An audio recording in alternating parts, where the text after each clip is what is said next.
panalangin, ipakita naman natin ang ating pagmamahal at paggalang sa ating bansa. Para panumpa sa watawat ng Pilipinas, ito ay panumpa ni Gian Driver.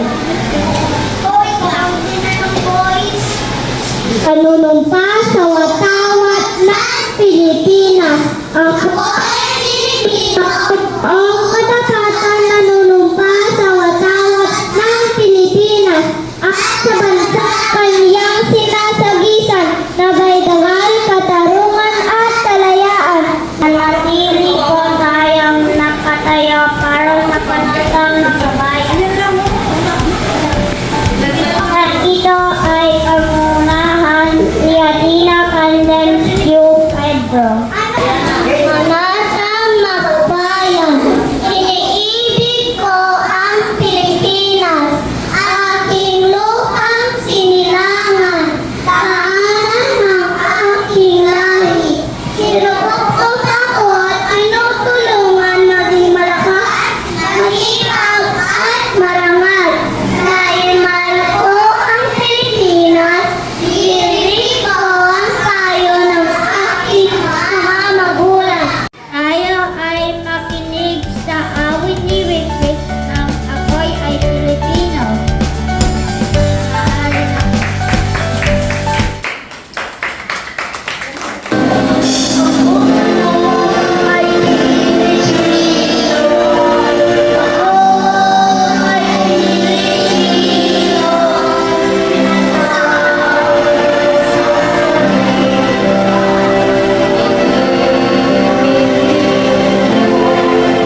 kailangan ihanan natin ang ating sarili para sa isang magandang pagkakal. Ang grupo ng mga babae ay maghahandog ng isang sayatang sa ilaw.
Sinusunudan natin ang isang signal ng isang mula sa ating grupo ng mga lalaki.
Pagtingin natin sa awit, sibiyan ng ako'y isang Pinoy.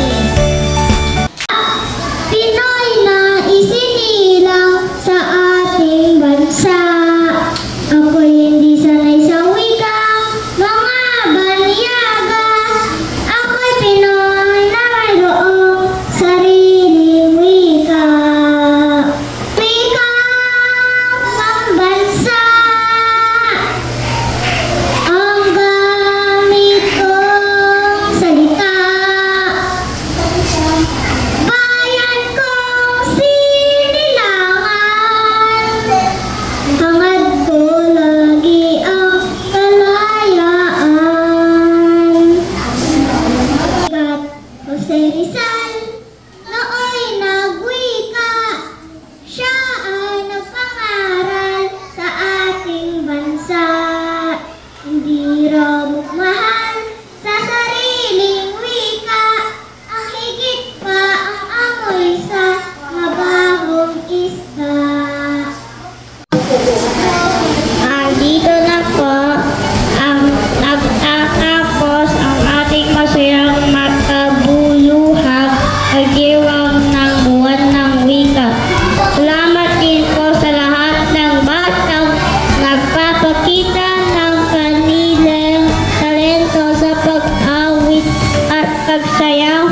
Naway patuloy natin ang mahalin ang gamitin ng ating sariling wika. Mabuhay ang litsurang Pilipinas. Mabuhay ang Pilipinas.